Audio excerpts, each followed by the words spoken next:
We caught up with Derrick Rose yesterday, and after the show, he's got a new book out. And I started the conversation by asking him why he decided to write this autobiography. It all started with me wanting to get my word out. During the past, I felt like I let the media control or dictate everything that was going on because I really couldn't focus on really paying attention too much to that because I was living in the moment. And in the moment, I was just going through a lot, figuring out who I was as a person. I had my son at the time, and I was just figuring out a lot of things, just trying to grow up. And now that I have time to reflect back on it, it just showed that I executed the right way. I had a lot of ups and downs, but to get to 12 years and to get to my 12th year and having my injury my third year, it showed that I did something right. Toughest thing to write about was what? Everything, everything. I'm a very secretive person, but I just wanted to give out parts. I don't know if you know, but I put out a documentary, and I wanted to put the book with the documentary as like a package, but it didn't work out that way, and I put them out separately. And I just wanted to give the people and my fans that really love me a chance to see why they're drawn to me. Like all my fans, and I run into people like they love me, they vibe with me in a certain way, but I never opened up to people, and it always came from just a feeling like that they got from me that they can relate to, and I just wanted to give them a little bit more and show them just another side of me. How you grew up form your personality? I think it formed my personality a lot. I think that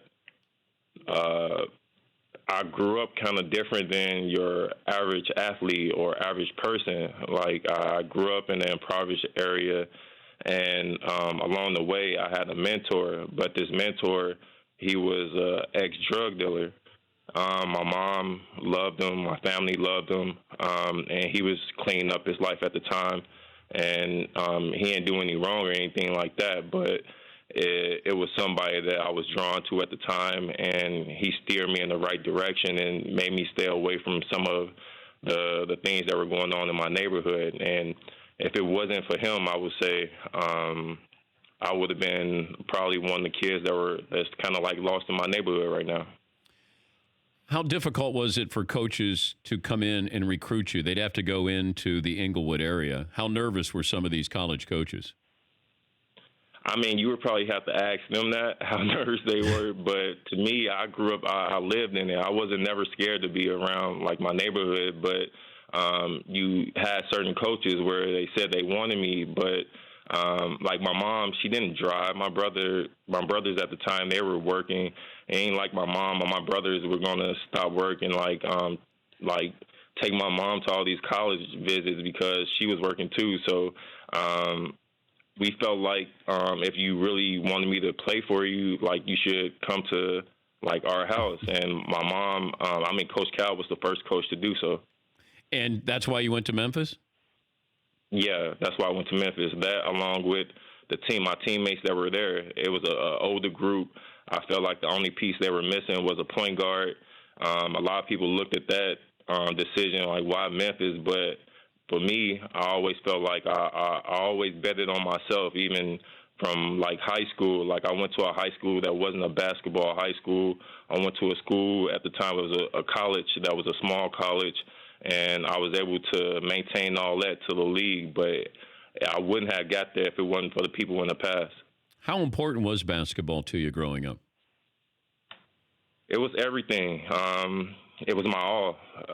Like I said, I kind of grew up different than your typical basketball player. Like, even though I lived in Chicago, I was always outside. I didn't have time I didn't want to sit in front of the TV all day. I didn't know what time the Bulls games came on. I heard this player, Michael Jordan, everybody loved, but at that time, I wasn't 6'6", I wasn't 6 feet. You know what I mean? Like our games wasn't similar, so I really didn't like look up to him like that, because I was always outside just working on my game, and it ended up paying off for me. Where like I think I put in the right time, the right time or right hours to get to where I'm at. Wait, so you didn't really understand the fascination with Jordan because you didn't play the game the way he did? Or? No, no, I was saying it to say, like, kids now, they know about, like, contracts, you know about star players, you know about just the NBA because it's a global game. When I grew up, I didn't know all. I knew that we were winning championships, but I wasn't able to celebrate that because I was too young to go outside to celebrate with the people that were running on the streets after a championship. So they'll win a championship, my brothers and them outside, and I have to sit in the house and look from the window and see everybody on the street celebrating. So I didn't feel that growing up. You know what I mean? Like, it was kind of different. So growing up, I didn't know that you could really get paid for basketball until like my freshman or sophomore year in high school. And around that time, that's when like kids were like going out of high school a lot. And I'm like, man, like, okay, I think I could actually like take care of my family off this now. And that's when I started taking it serious my freshman and sophomore year. It came from a comment from my brother. My brother, Alan, he was like in the room, and I'm honestly speaking, he was in the room, and like he was like chopping up some drugs, and like he was talking to me just honestly, and this was the first time I heard him give me a compliment about, just a good compliment about like how I played and don't mess it up. And I took that compliment and ran with it because he always showed me tough love. But wait, And, it's a mixed message here. He's chopping up drugs and telling you he's proud of your game. Yeah, I mean, this is the environment I grew up in. I'm just telling you what I grew up in. Yeah. No, I can only imagine what you grew up in, but you know, you never felt you felt like you were safe in that neighborhood. Now, did they protect you because you were good at basketball? Yeah, and I wasn't that kid. I wasn't a bad kid at all. Like I was in the house at the right time. The street lights came on. I was in the house. If I was on the court late at night, like my mom would walk up to the court and wait till I get done playing, then we'll walk back home together. Like that's the type of neighborhood I grew up in. Everybody knew that, like I had like goals, and the crazy thing about it, like I made it. Like I executed everything I wanted to do. I've been having these same type of expectations and like burnings on me since I was in sixth grade. Like people looked at me to get to where I'm at right now since I was in sixth grade in Chicago. Talking to Derrick Rose now with the Pistons. He's written a new book. Who came up with the title? I did. I came up with the title with Sam Smith. Me and Sam, we've been cool ever since I've been in Chicago. And it was something with me just being an introvert. Like everybody lead in different ways. I feel like I lead, but I like showing my work first. You know what I mean? I like actually executing, and I don't like talking about it. I feel like you could talk a good game, but everybody's different. For me, I feel like I like showing you better than telling you. You got a LeBron James story that you tell? Yeah, I mean, got a favorite one? But not in the book, but I mean, that's why I tried to give you like parts. I started with the doc. I put parts in the book, and I wanted a part to be where I'm being vocal to you, like we're doing right now. We're having a conversation. So I just wanted to come. I'm like, give my fans and everybody that pay attention to me and that can relate to me different ways of interacting and actually expressing myself. Toughest part of handling that first injury that you had. Yes. Did you know how serious it was at the time? No, I didn't know at the time, but I knew that I could come back. That was the only thing I was worried about, was coming back, but I didn't know how serious it was at the time. No, I didn't. And you were written off by quite a few analysts there, right? Yeah, I know. I know, bro. I know. But even at the time, I didn't take it personal. Like, it's kind of crazy. I felt like I handled it the right way. Like I said, I had a lot of ups and downs. Everything I said in the past is what like players are doing now. They just call it load management. Yeah, I think we're going to see more of that with these guys. As you get into your 30s, you're going to see that with Kawhi is going to do that again. Paul George will probably. I mean, there's no. I don't know why more guys don't do it, because I want you ready for the postseason. And if you know you're going to make it in the postseason, I want you healthy. LeBron's going to have load management again this year. It feels like. I hear you. Right? Yeah.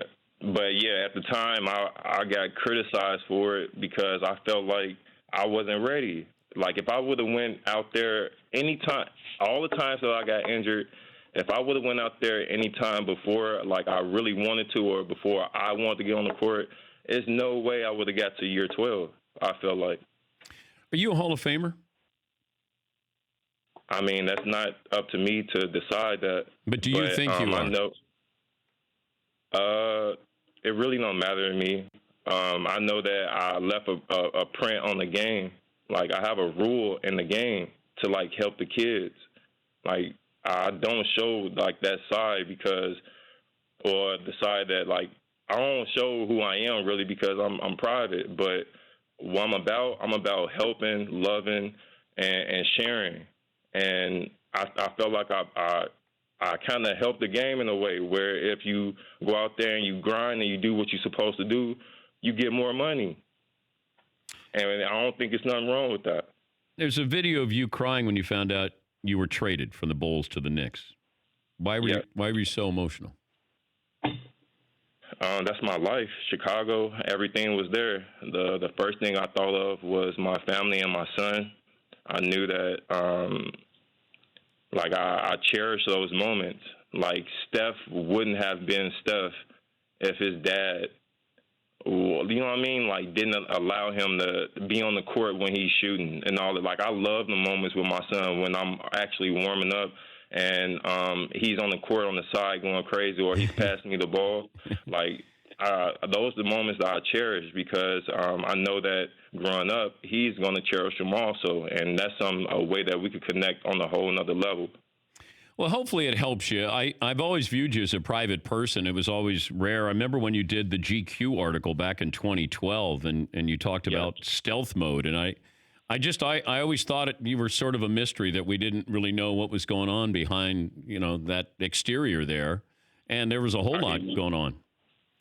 Yeah, it was a lot, but I felt like I wasn't ready at the time. At the time, I was a real, shy, introvert kid.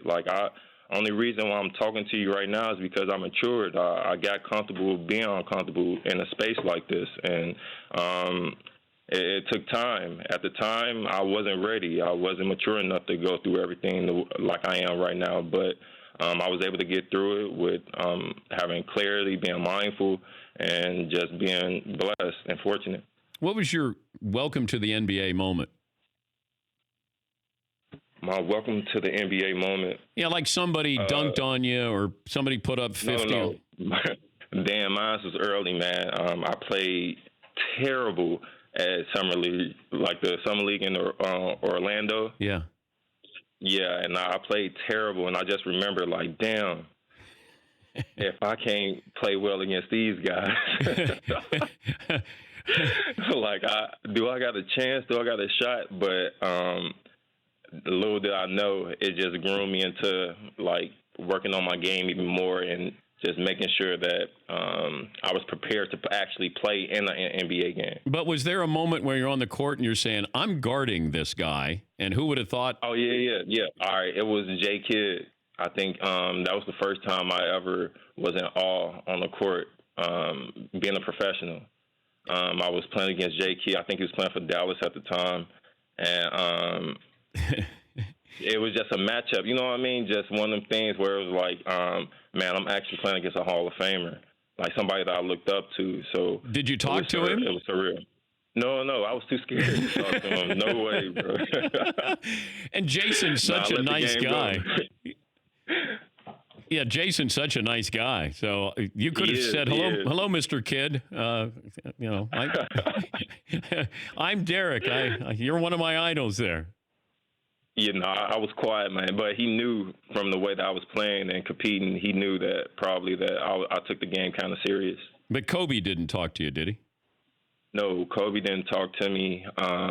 Kobe was the first NBA player to actually like son me. Do you know what son mean? Like take you under his wing? No, Ment- like just big brother you. yeah, mentor. Yeah. Yeah, no, it's different than a mentor. Oh. He stunning on. He threw his leverage on me. We were having a commercial shoot, and it was in like Malibu somewhere, and he showed up like 3 hours late. And I'm like, damn, come on, man. Like, but I understood where he was coming from. Like, you know how guys are. Like, he made me pay my dues. But yeah, I waited for 3 hours for him, and we shot the commercial. It was a 2K commercial, and I had to deal with it, bro. So he's sending you a message by showing up, and it's called leveraging you or sunning you? Yeah, no, it's called sunning. So, yeah, it's a New York term. Sun, he sunned me. Oh, wow. I got to get hipper here, Derrick. I'm sorry. Oh, yeah, man. It's a new world out here. Well, I'm twice as old as you are, so I should have twice as much knowledge, but I don't. Apparently, I don't. I don't have to. Yeah, you got to stay hip, man. Yeah. All that knowledge, stay hip with it. Hey, I'm happy for you, and I hope the book turned out to be cathartic for you to kind of let people in behind the curtain a little bit there, and good luck in Detroit. Please tell B.J. Armstrong, if you talk to B.J. Anymore, that I said hello. All right, I will. Thanks for letting me come on your platform. For more Dan Patrick Show, tune into Audience Channel 239 on DirecTV, stream for free on BR Live, or download the Dan Patrick Show app.